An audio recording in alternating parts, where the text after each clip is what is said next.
Hello viewers, स्पर्धायुग या आपल्या YouTube चॅनलमध्ये आपल्या सर्वांचं स्वागत आहे. आपण ऐकलंच असेल की यूएसचे जे प्रेसिडेंट आहेत डोनाल्ड ट्रम्प यांनी फार्मा इंडस्ट्री जी आहे, औषध गोळ्यांची जी इंडस्ट्री आहे तिच्यावर 100% टेरिफ लावणार असल्याचं घोषित केलेलं आहे. तर आता याचा भारतावर काय इम्पॅक्ट होणार आहे, भारताची फार्मा इंडस्ट्री कशी आहे, काय आहे, API काय असतं, एव्हरग्रीनिंग ऑफ पेटंट्स काय असतं, या सर्व गोष्टी आपण या व्हिडिओमध्ये डिस्कस करणार आहोत. तर डोनाल्ड ट्रम्प यांनी सांगितलेलं आहे की टेरिफ लावणार मी आता 100% फार्मा इंडस्ट्रीवर. आता टेरिफ म्हणजे काय? टेरिफ म्हणजे इम्पोर्ट टॅक्स. आता याला आपण एक उदाहरण घेऊन समजूया. समजा आता भारतामध्ये एक गोळी तयार होते 10 रुपयाला आणि ती अमेरिकेमध्ये 50 रुपयाला भारतीय कंपनी विकते. परंतु अमेरिकेतली एक कंपनी आहे AB, तर ती कंपनी काय करते, तीच गोळी 70 रुपयाला अमेरिकेमध्ये विकते. मग आता अमेरिकेतले लोक काय करतात, भारतातली गोळी स्वस्त आहे बाबा, 50 रुपयाला आहे आणि अमेरिकेतली 70 रुपयाला आहे म्हणून 50 रुपयाची भारताची गोळी घेतात. परंतु आता 100% टेरिफ लावला, 100% इम्पोर्ट टॅक्स लावला, भारताची गोळी जी 50 रुपयाची आहे ती दुप्पट होणार, 100 रुपयाची होणार. अमेरिकेतली गोळी 70 रुपयाची आहे, तिथले लोक कोणाची गोळी घेणार? आता अमेरिकेतली गोळी घेणार. तर हे असा इम्पॅक्ट पडत असतो टेरिफचा. यामध्ये ट्रम्प यांनी एक सूट दिलेली आहे. म्हणजे अमेरिकेमध्ये जर तुमचा प्लॅन्ट असेल, तुम्ही अमेरिकेमध्ये जर मॅन्युफॅक्चरिंग करत असाल तर तुम्हाला या टेरिफमधून सूट आहे. असं कशामुळं? कारण जर अमेरिकेमध्ये जर प्लॅन्ट असेल तिथल्या लोकांना रोजगार मिळेल, तिथं टॅक्स द्यावं लागतील काही, म्हणजे या टेरिफची, इम्पोर्ट टॅक्सची गरज नाही. म्हणजे ट्रम्पचं जे काही धोरणं चालू आहेत ते कशासाठी चालू आहेत कधीही लक्षात घ्यायचं. इंटरनॅशनल रिलेशन्स समजताना ट्रम्पचे जे धोरणं आहेत ना ते चालू आहेत मेक अमेरिका ग्रेट अगेन. अमेरिकेतील लोक कसे स्ट्रॉंग होतील, अमेरिका कशी स्ट्रॉंग होईल यावर त्यांचं लक्ष आहे आणि त्यांचे जे काही स्टेप्स आहेत ते त्या दृष्टिकोनातूनच चाललेले आहेत. H1B व्हिजाचा व्हिडिओसुद्धा आपण पाहिलेला होता. H1B व्हिजाची हाईकसुद्धा केलेली आहे. $5,000 पासून डायरेक्ट त्यांनी $1,00,000 एवढी फीस वाढवलेली आहे. त्याचेसुद्धा खूप गंभीर परिणाम होत आहेत. परंतु ती मूव जी आहे ती क्रिटिसाईजसुद्धा केले जात आहे. असो, तर हे आपल्याला मागा, मेक अमेरिका ग्रेट अगेन या कॉन्टेक्स्टमध्ये समजून घ्यायचं आहे. आता आपण बघूया की अमेरिकेला आपण किती ड्रग एक्सपोर्ट करतो.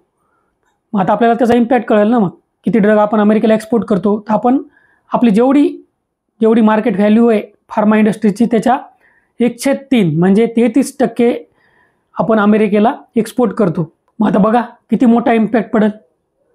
परंतु सध्या तेवढा मोठा इम्पॅक्ट पडणार नाही. तर कशामुळं? कारण काय, तर हे जे इम्पोर्ट टॅक्स आहे, टेरिफ आहे, ते लावलेलं आहे ब्रँडेड ड्रग्सवर. आणि आपण जे 33% एक्सपोर्ट करतो अमेरिकेला, ज्याची किंमत आहे $9 बिलियन, त्याच्यापैकी मोस्ट ऑफ द ड्रग्स जे आहेत ते जेनेरिक आहेत. आता जेनेरिक ड्रग्स काय आहेत हा कॉन्सेप्ट आता क्लिअर करूया. कसं असते माहिती आहे का, जेनेरिक ड्रग्स म्हणजे त्याच्यावरचं पेटंट निघून गेलं. आता एक समजा गोळी बनवायची, फॉर एक्झाम्पल तुम्हाला आता कोरोनावरची गोळी बनवायची. तर कोरोनावरची गोळी बनवायसाठी आता अमेरिकेतल्या कंपनीला काय करावं लागेल, किंवा भारतात बनवली तर भारतातल्या कंपनीला काय करावं लागेल, त्याच्यावर रिसर्च करावं लागेल, कशी बनवायची, कोणता कंटेंट लागेल, काय लागेल, त्यासाठी माणसं, सायंटिस्ट वगैरे हायर करावे लागतील, स्टाफ हायर करावं लागेल, त्यांना पगार द्यावा लागतील, सेटअप करावं लागेल कंपनी. या सर्व गोष्टींचा खर्च येईल, लायसन्स काढावं लागतील, हे करावं लागेल, ते करावं लागेल. या सर्व गोष्टींचा खर्च त्या कंपनीला बिअर करावं लागेल. ते सर्व कॉस्ट मिळून त्या गोळीवर लावलं जाते, म्हणून ती गोळी महाग होती. मग ती ज्यांनी गोळी बनवली ती कंपनी पेटंट घेते. मग आता ते पेटंट काय होतं, एक्सपायर होत असतं, त्याची एक्सपायरी होत असते 20 वर्षानंतर. मग आता समजा अमेरिकेत एक गोळी बनलेली आहे, ती समजा ती 500 रुपयाला एक गोळी विकत आहेत. समजा कॅन्सरच्या आजारावर समजा ती गोळी आहे आणि ती 500 रुपयाला ते विकत आहेत समजा. मग काय होणार, पेटंट तिचं 20 वर्षानंतर निघालं की मग आता ती मी गोळी घेणार, समजा मी भारतातली कंपनी आहे, तिला फोडणार, बघणार बा याच्यात काय कंटेंट आहेत काय नाही, चला बनवूया गोळी. कंटेंट तर काही महाग नसतात, जे काही सर्व खर्च असते ते रिसर्चवर याच्यावर त्याच्यावरच असते, जे आपण अगोदर पाहिलेले. तर मग गोळी बनवणार, मग ती गोळी स्वस्त बनणार, मग मी स्वस्त विकणार. हे झालं जेनेरिक मेडिसिन. म्हणून जेनेरिक मेडिसिन काय लो दर्जाचे नसतात, काय नाही.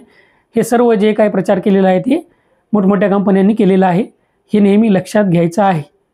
मग आपले जे मोस्ट ऑफ द एक्सपोर्ट आहेत अमेरिकेला ते जेनेरिक आहेत, त्यामुळे सध्या तर काय आपल्यावर इम्पॅक्ट तेवढा नाही. परंतु इम्पॅक्ट तर आहे, कारण 33% आपले एक्सपोर्ट आहेत अमेरिकेला. त्याच्यामधले मोस्ट ऑफ द जेनेरिक जरी असले तरी काही स्टँडर्ड तर आहेतच ना. आणि जेनेरिकवर सुद्धा इम्पॅक्ट होणार नाही याची काही गॅरंटी नाही. ट्रम्पनं सांगितलं की बा जेनेरिकसुद्धा याच्यामध्ये इन्क्लुडेड आहेत, मग तर भारतावर खूप मोठा इम्पॅक्ट होणार आहे. याचा आपल्याला गंभीरतेने विचार करावा लागणार आहे. आता हे तर झालं सर्व या इश्यूबद्दल. आता बघूया भारताची फार्मास्युटिकल इंडस्ट्री जी आहे, भारताची औषधी इंडस्ट्री जी आहे, याच्याबद्दल थोडी माहिती घेऊया. तर by volume 3rd largest industry आहे जगामध्ये भारताची, आणि बाय व्हॅल्यू 14th लार्जेस्ट आहे. आता व्हॅल्यूमध्ये फरक काय? व्हॅल्यू म्हणजे सरळ सरळ किमतीनुसार, तुमच्याकडे किती पैसा येते विकल्यावर त्याच्यानुसार 14th लार्जेस्ट आहे. आणि जे बल्कमध्ये आपण बनवतो व्हॉल्यूम आकारमान, त्यानुसार आपण 3rd लार्जेस्ट आहेत. आपली टोटल मार्केट व्हॅल्यू आहे $50 बिलियन. त्याच्यापैकी आपण $9 बिलियन अमेरिकेला एक्सपोर्ट करतो. आणि ही जी व्हॅल्यू आहे ती GDPच्या 1.72% आहे, हे सुद्धा तुम्हाला माहीत पाहिजे. आता आपल्या फार्मास्युटिकल इंडस्ट्रीजचे काही पॉझिटिव्ज आहेत, ते पॉझिटिव्ह गोष्टी आपण पाहूया. तर आपण जवळपास 200 देशांना फार्मास्युटिकल प्रोडक्ट्स जे आहेत ना ते एक्सपोर्ट करतो, ज्याची व्हॅल्यू आहे $30 बिलियन. आणि आपण बघितलं की भारतातले जे ड्रग्स आहेत ते स्वस्त आहेत कम्पेअर टू वेस्टर्न कंट्रीज.